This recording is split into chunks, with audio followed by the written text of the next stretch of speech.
সাধারণ শিক্ষার্থী ও মানুষের গণ অভ্যুত্থানের মুখে স্বৈরাচারী শেখ হাসিনার পতনের 1 মাস পূর্তি উপলক্ষে শহীদদের স্মরণে বৈষম্য বিরোধী ছাত্র আন্দোলন প্ল্যাটফর্মের আয়োজনে শুরু হয় ছাত্র জনতার শহীদী মার্চ।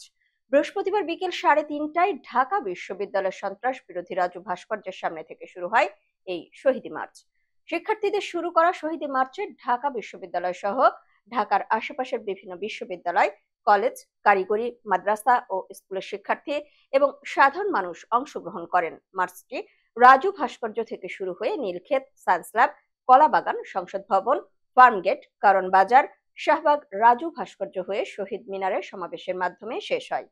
এর আগে বিভিন্ন শিক্ষা প্রতিষ্ঠানের শিক্ষার্থীরা রাজু ভাস্কর্যের সামনে একত্র হতে থাকেন। পরে সেখান থেকে দল বেঁধে বিশাল মিছিল নিয়ে শুরু হয় শহীদী মার্চ। মিছিলে অংশ নেওয়া শিক্ষার্থীরা সফল হোক, সফল হোক, শহীদী মার্চ সফল হোক, শহীদদের কারণে ভয় করি না মরণে, আবু সাইদ শহীদের রক্ত বৃথা যেতে দেব না, আজকের এই দিনে আবু সাইদ শহীদদের মনে পড়ে ইত্যাদি স্লোগানে মুখরিত করে তোলেন আশেপাশের এলাকা।